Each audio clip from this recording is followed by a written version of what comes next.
Hi, I'm Chef Summer, and today we're going to prepare French toast casserole. We're going to go over the ingredients that we will need for preparing the French toast casserole. Challah bread, vanilla extract, nutmeg and cinnamon, 3 beaten eggs, 1 cup of regular milk and a half cup of evaporated milk, brown sugar, white sugar, a cinnamon and sugar mix, and sliced butter. The first thing we're going to do is cut the challah bread into cubes. I can easily find challah bread where I am, but if you're in an area that does not have challah bread and you need a substitute, a good substitute for this is French bread. If French bread is not available, you can use any bread that is crusty on the outside and soft and moist in the inside. You do not want to use regular sliced bread. It's not dense enough to hold some of the mixture that you need for the French toast casserole. So now that we've cut the challah bread into squares, I like to use nice size squares. They're a little bit bigger than bite size, but this way you can pick them up with a fork. And into a prepared buttered baking dish. You're just going to layer them in no particular order, kind of rustic style, into your dish.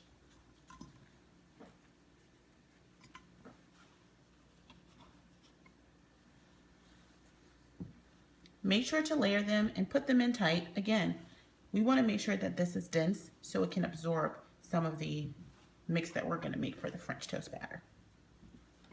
Layer them on top. It'll be plenty of space in here for a whole loaf.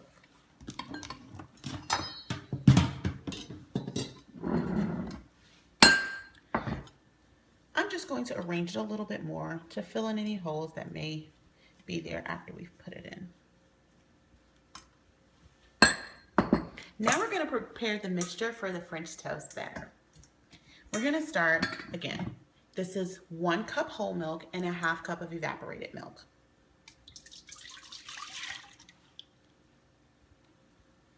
We're also going to add in our 3 eggs that I've already beaten.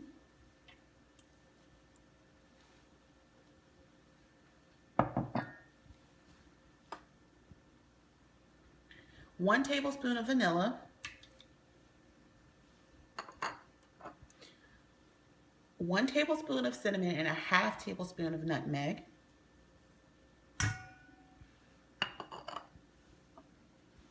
A 1/4 cup of white sugar, a 1/4 cup of brown sugar. You can use light or dark, whatever your preference is. The only difference in light brown sugar and dark brown sugar is the amount of molasses they put in it. At this point, we're going to whisk.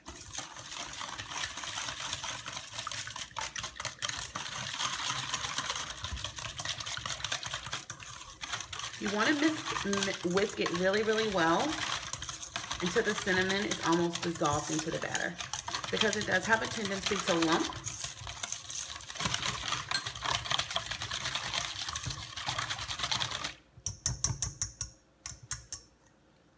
After you've whisked your batter, this is what it should look like. Now we're going to grab the challah bread that we put into our buttered baking dish. And we're going to pour this batter over the bread, making sure to evenly distribute it the best you can all over all of the bread.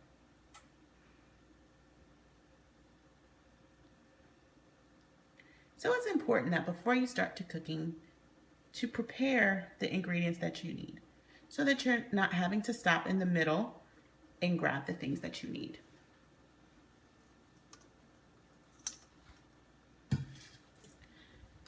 So now that we've put this mixture in here, the next thing you want to do is let it sit for a few minutes.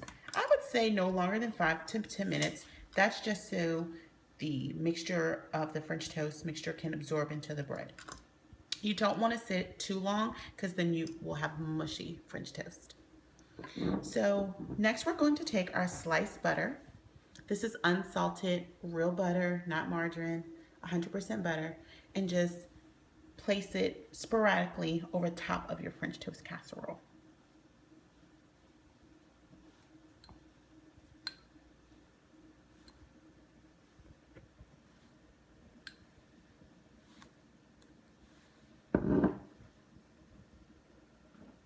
That's about 10 slices of butter. The next thing we're gonna do is sprinkle on our cinnamon sugar mixture on the top.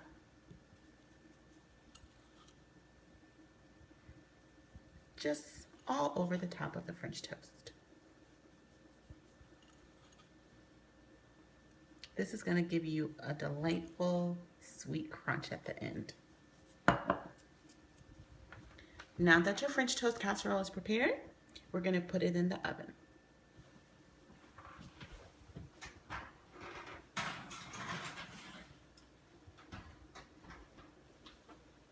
We've put the French toast casserole in the oven. That's been preheated to 350. We're gonna let it cook for 45 minutes, and when we take it out, we'll have a bubbling, delicious, golden brown French toast casserole. It's been about 45 minutes, and it smells like it's time for our French toast to come out of the oven.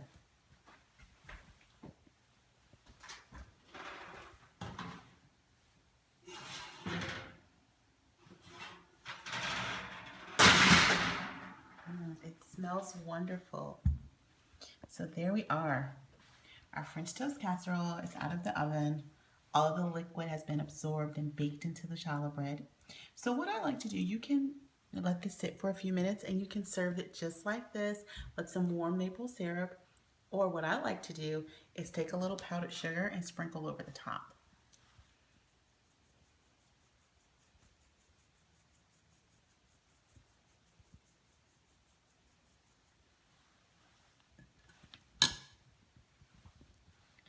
Now we're ready to cut and serve.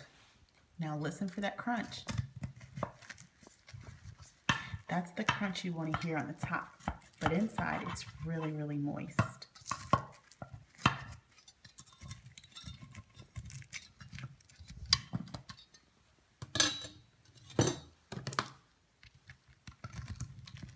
We're just going to cut a slice out.